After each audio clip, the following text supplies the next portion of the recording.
Last lesson we looked at the Torah, we looked at the written law. It's kind of like your examination specification, where the examiners give you a list of things that you need to know, and then it is up for us, the teachers, to explain that to you, to add funny little stories, anecdotes, and to expand on that information so that you there are able to answer D-mark questions with a nice evaluation showing a full breadth and depth of knowledge, using quotes and all the other things that we've looked at and talked about.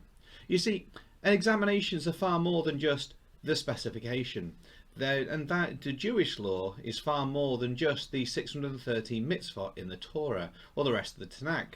They are also the oral law. And today we're going to think about the oral law, which by that I mean the Talmud.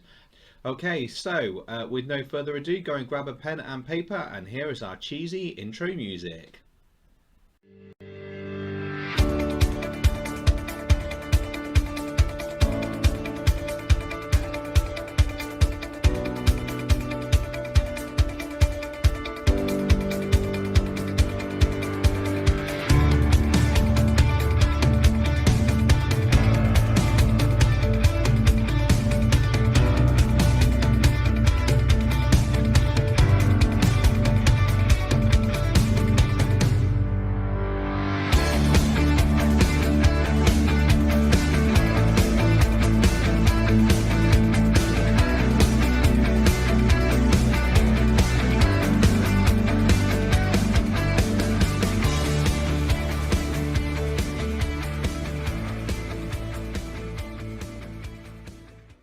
Okay, so last lesson before, we started to think a little bit about the Ten Commandments, and I want you to see which of the Ten Commandments you can remember.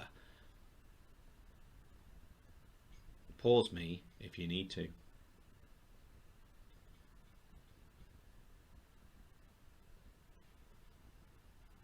Okay, so here are the ways that I remember them. 1. There is one God. 2. No two-timing. Don't put anything before God. 3. Father, Son and Holy Spirit. I know that's not Judaism, but don't misuse God's name. 4. Imagine an old style number 4 on its side. It's like a deck chair. Have a day of rest. 5. You go up to your parents, you say, give me a fiver. Well, that's not showing respect, so that's kind of why 5 is respect your parents. 6. It's kind of like a hangman's noose. Okay, so imagine a stick man hanging from a hangman's noose. 6, do not murder. 7, on its side is a bed. Yeah, that's do not commit adultery. 8, on its side is a pair of handcuffs. 9, ninebers. Everybody needs good ninebers. And 10 is, let's do that right. There we are. So 10 is fat and thin. Okay, and quite often fat people and thin people are jealous of each other. I don't know, that's just how I remember them. You don't have to remember them the same way at all. So Moses is given the 10 Commandments, and then the question's then asked, who's up for the next 603? And actually what the Talmud does is it tries to explain how those 613 mitzvot actually apply for today's world and previous days' worlds as well. So our title today is why do Jews need the Talmud? Why do Jews need the Talmud? And our learning objective is to explore how Jews use the Talmud. So our literary objective today is to consider how to interrogate a text. It's a really important skill for English, that you look at a text and you come at it from different angles, and we'll be looking for you to do exactly the same with the Torah or the Talmud. So a good outcome will be if you can explain what the Talmud is and how Jews might interpret it. Great if you can share how the Talmud is used by Jews and how it guides their lives. Even better if you can use specialist key terms correctly and the main sections of the Talmud. Okay, so today we're going to extract information through some listening, and we're going to do a little bit of reflection thinking as well. So behind me then you can see sort of the overview of what we're going to do. We've done our 10 already. There's going to be a media clip and some questions. I'm going to ask you to interrogate some stuff, and then there'll be an exam question to finish with. And you can see just behind my head there that this is actually the end of the Jewish belief section. So we've covered a lot so far virtually, and we'll continue to cover the rest of the course for those of you who are not back in school. So the first thing I'd like you to do is to click on the description below and to load up this worksheet. Okay, now what we're going to do is I'm going to play to you a media clip. I'm really sorry I can't reference where I've got this from. It really is a random clip from YouTube because I found it a few years back and it was the best that I could find. It is very bizarre, but it is also extremely good at giving the information that you need. So download the question sheet, which is behind me. Access that through the description below, and when you've done that, continue playing, and hopefully you will then see the media clip.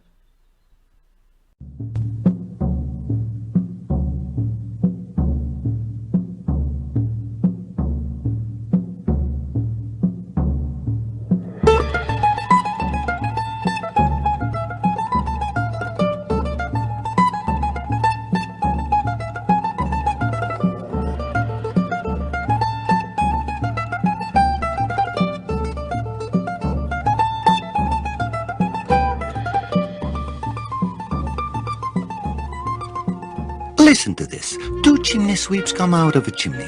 One's all black, the other's all white. The question I'm asking you is which one will go wash himself? Well, the black one, obviously. That's not much of a riddle. I'm sorry, but you were not made to understand the Talmud. Why not?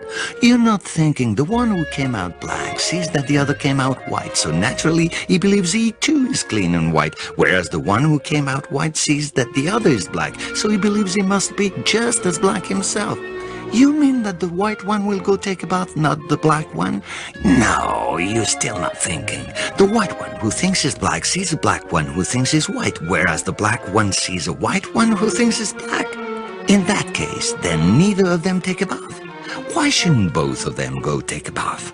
I'm asking the same question. You're asking the same question. You say, come on now, since when has a chimney sweep ever come out of a chimney all white? Oh, that's a good question. No, the Talmud is not just a book of riddles. It's much worse than that, or much better. It depends on your point of view. Orthodox Jews look upon the Talmud as their daily bread. Almost as soon as they are weaned, boys begin to sample these writings, the purpose of which is to reveal the true meaning of the Bible, teasing sense from its paradoxes and contradictions. If Adam had no earthly parent, did he have a belly button? Did fish survive the great flood? Why did Jacob's angels need a ladder to reach heaven? If God could create the world in 6 days, why couldn't he do it in 1, or in an hour, or better yet, in a single instant? These are riddles of another kind. The Talmudic method for understanding the Bible consists of challenging and questioning each and every biblical assertion. The word Talmud is short for the expression Talmud Torah, which simply means the study of the Torah. Torah is the Hebrew term for the Pentateuch, the first 5 books of the Bible. As for the Talmud, it is composed of volumes containing centuries of rabbinical discussions about how to interpret contradictions in the biblical text. For the rabbis, the Bible is simply an immense metaphor, a source of wisdom which, when distilled by their understanding, provides instructions for daily life. In other words, they had to invent an amazing analytical structure to succeed in deciphering the laws of kashrut from the myth of the forbidden fruit, the foundations of linguistics from the story of the Tower of Babel, and the principles of human freedom from the tale of the Exodus from Egypt.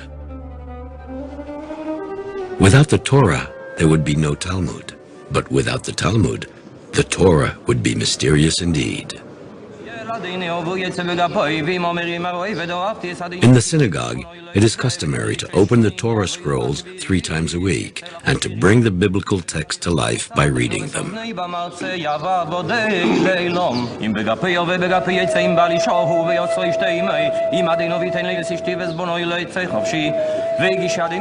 But another way of giving life to the text is to discover its various interpretations. That is the purpose of the Talmud.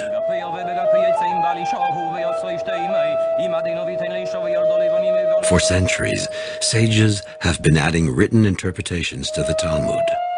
Thus, rather than a single book, it is a series of several books which have accumulated over the course of time. A book inside a book inside a book almost infinitely. A book without a single author. A book to which all the sages of all time have contributed as authors.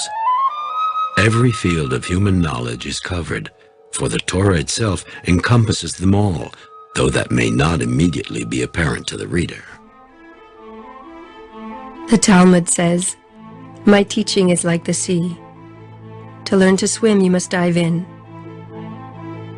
The same is true of the Torah. Only he who plunges in, braving the risk of drowning, can learn what it is. An ocean of light. This is how the Talmud describes the Torah. The Talmud is immersed in the Torah, exploring its depths. As it probes and questions, it finally touches upon the fundamental subjects of the meaning of life, the links between the instant and eternity, and many other essential issues and values that philosophy and science later examined in their own way. But unlike philosophy and science, the Talmud is not austere. It also knows how to laugh at itself. Let's back up a minute. The white chimney sweep sees a black sweep, who sees a white sweep who thinks is black, and the black one sees a white one who sees a black one who thinks is white. It's not so simple, is it? Wrong! It is simple. The white sweep can hold up his hand and see that it's white, and the black one can do the same and see that his hand is black. Do you mean to say that the one who sees his hand is clean will not go and bathe, and the one who sees his hand is dirty will? Too easy. You may be clean yet still want to wash, and you may be dirty yet not feel like washing. Look at me, for instance. Well, I know. In the year 70 of the Common Era, Titus had torn down the Temple of Jerusalem, and Roman troops had been occupying the holy city of the Jews. Most of the sages had fled to the north, to Galilee, near the town of Tiberias. The Romans had become determined to put an end to Judaism. To avert such a catastrophe, a group of sages initiated one of the most remarkable developments in the history of the humanities, the elaboration of the Talmud. Their guide was Rabbi Judah Hanasi, Judah the Prince, a widely revered leader of the Jewish community of his time, a wise man among wise men. Today, his grave lies in the heart of Galilee, the cradle of his life work. Until then, generation after generation of wise men had been learning by heart the dialogues of the ancient masters, adding their own commentaries as they went. This collective oral history was always in danger of being scattered and lost, especially as the volume of commentary was ever growing. To avoid such a tragedy, Rabbi Judah Hanasi took radical action. He recommended that nearly 2 centuries of memorized oral teachings be compiled as a written document. He dictated the framework, form, and boundaries of this first sum of knowledge and named it the Mishnah. Mishnah means repetition, as the mission was essentially to repeat in writing the wisdom that had grown too large to be memorized. The immense task was only completed 2 centuries after his death. The Mishnah makes up the first part of the Talmud and was finished in the year 220 of the Common Era. The Talmud is organized according to the structure Rabbi Judah Hanasi gave the Mishnah. 6 orders covering the entire spectrum of human knowledge. These 6 orders are divided into 73 tractates, themselves divided into chapters, of which there are some 523. Every aspect of life is covered.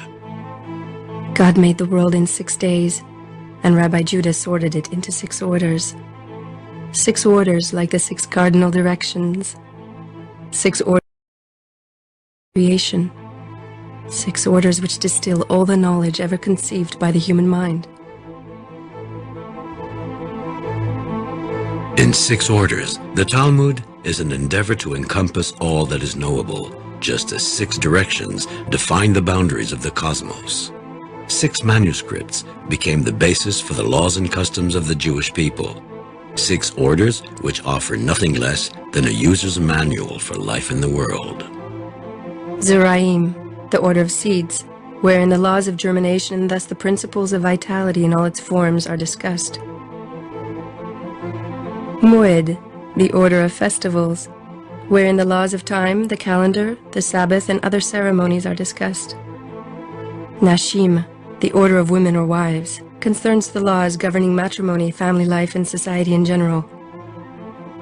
Nezikin, the order of damages, discusses issues related to crime and punishment of various degrees of gravity, as well as idolatry. Kodashim, the order of holy things, the laws of the Temple of Jerusalem, its measurements, architecture, organization, types of offerings and service. Tehorot, the order of purities, a discussion of all the laws related to ritual purity. But the elaboration of the Talmud was an ongoing project. The sages continued their task of questioning the writings. Gradually, the Mishnah was supplemented by new commentaries which accumulated over the centuries. This body of the Talmud is called the Gemara. Gemara means completion in Hebrew. As time went on, this commentary became so long that it now makes up over 90% of the Talmud. Thus, from the 3rd to the 7th century of the Common Era, the Talmud, according to the 6 orders set forth by Rabbi Judah Hanasi, evolved into the form it has today. The Mishnah, written in Hebrew, followed by the Gemara, written in Aramaic, the language spoken by all the Talmudic scholars of the time.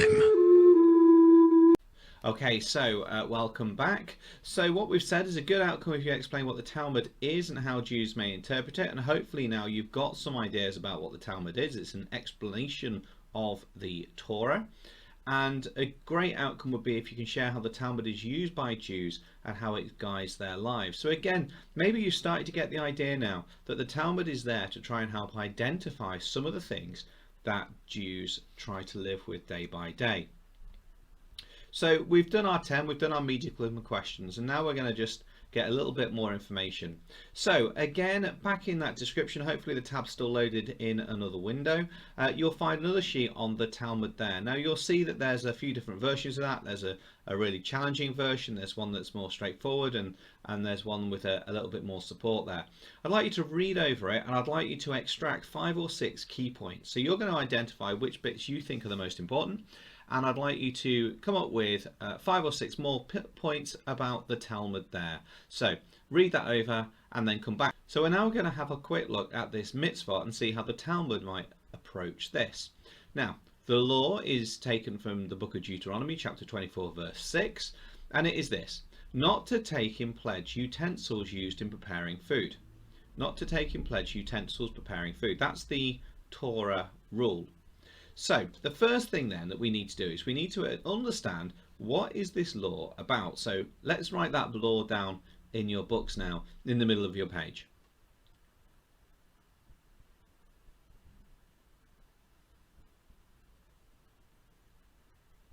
Okay, so what I'd like you to do is to put a circle around preparing food.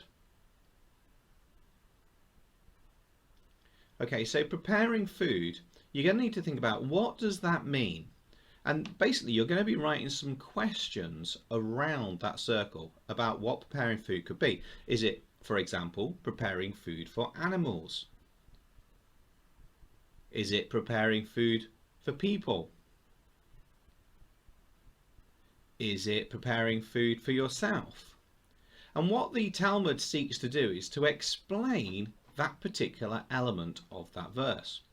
Okay, let's also look, continue with this, okay, utensils.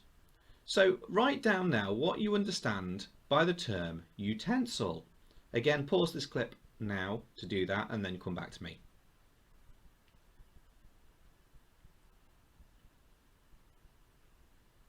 Okay, so a utensil could be like a fork or a knife or a spoon, or a utensil could be a frying pan. Well, I mean, that's obviously a 21st century idea. Or a utensil could be a stick, or it could be flint, which is used to start a fire off. They're all things that utensils could be. You may well have some other things written down there as well. Okay, our next word, I'm working backwards, I get that, is pledge. So again, put a circle around the word pledge and write down what you understand by the term pledge.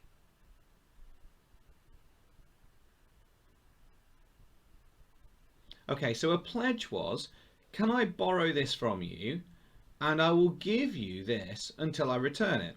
So can I borrow your sheep and I will give you my frying pan until I return your sheep to you?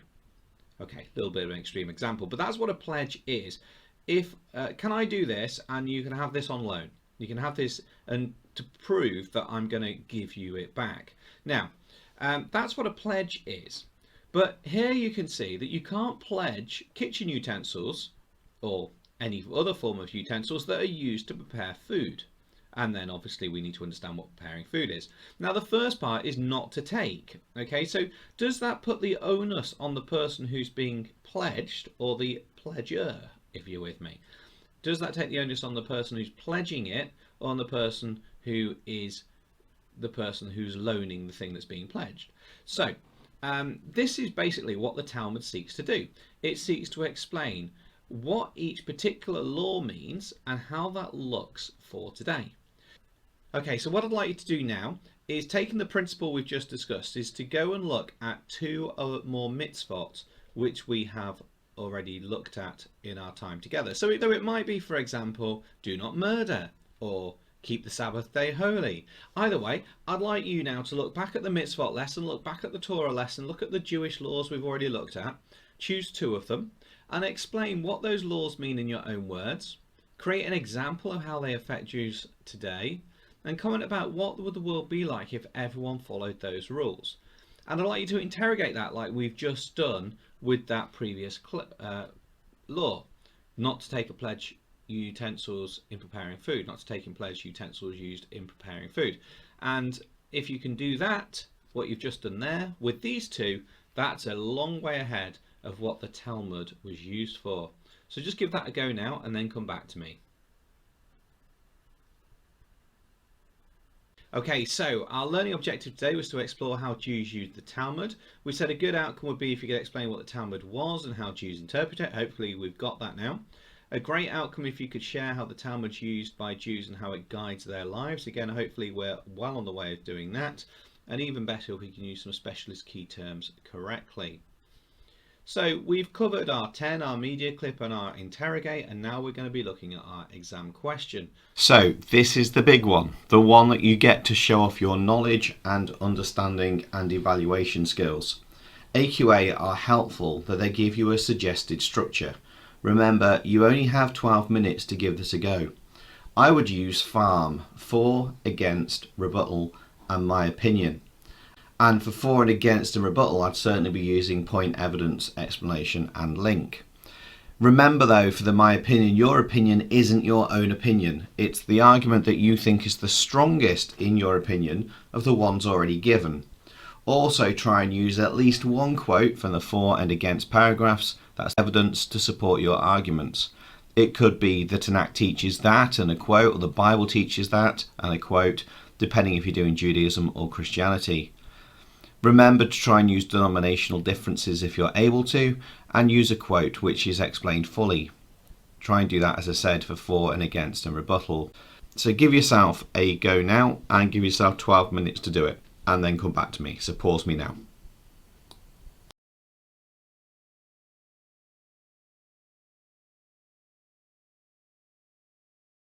Okay, so let's just see how this is marked. To get 0 marks, you basically don't answer the question. You may have left it blank, or maybe not answered it correctly at all. So let's assume that you've got more than 0. To gain 1, 2 or 3 marks, you've just got to got one point of view, maybe just an agree or disagree. To be gaining more than that, you could do with mentioning religion, but it's not essential at the next band. So to gain 4 or 5 or 6 marks, it needs to be a reasoned point of view, both for and against. You can get away, as I say, without any religion at this point, but it'll be best practice for you to include some. To get 7 to 9 marks, you must reference religion. So depending on your paper, if it's Judaism, then talk about Reform or Orthodox Jews if you can, or if it's Christianity, talk about Church of England, Roman Catholic, United Reformed Church or Quakers. Obviously, it's going to help push your mark forward the more specific you can be, but you could just be general if you need to. You should also try and be using for and against at this point, and it needs clear reference to religion within this. So maybe use some evidence as well. That's the quote we spoke about earlier. So that will gain you between 7 and 9 marks. To get you 10 to 12 marks, it needs to be a well-argued response.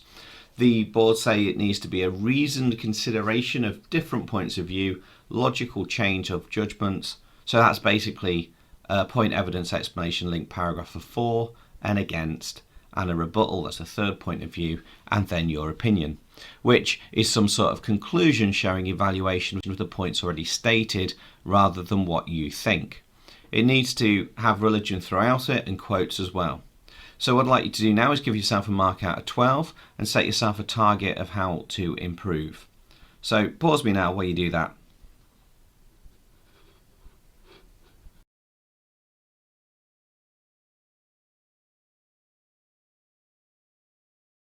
Okay, so just coming into land then, just as we finish off today's session. Hopefully now we've securely achieved these learning outcomes. If there's anything you're still not sure about, may I suggest you do a tiny more bit of research on it. And this is sort of our conclusion, okay? Do not murder, one of the 10 commandments. That's what it says in the written law in the Torah. Now, these are some questions that you might want to address, and this is basically what we've done today. So do not murder, does that mean do not kill, or just do not murder, and what's the difference? If you're not sure, look back at the 10 commandments that we did. Does it mean do not murder humans, or does it mean do not murder animals and humans? And does it therefore mean that I have to be a vegetarian? I hope not. Isn't a soldier a murderer? Does that mean then that we should never go to war? Does that mean that by going to war then my government is guilty of murder? These are all things the Talmud might start to ask, and this is certainly an approach the Talmud might take. Maybe it's not a religious law, maybe it's just an obvious law because society would break down. And lastly, when might a murder be okay? Should someone have murdered Hitler before the Second World War, for example? So they're all things that I would like you to think about when we look at the do not murder. And you'll find that the Jewish Torah is maybe not quite as straightforward as you may have been led to believe when I did the session last time. So this is our conclusion. Do not steal. I'd like you to have a go at doing do not steal as if it was the Talmud. So you're looking back at this sort of style with do not steal. I shall leave that with you. Thank you very much for your time. Take care of yourselves. Stay safe. Wash hands. God bless. And hopefully I'll see some of you back in the classroom real soon.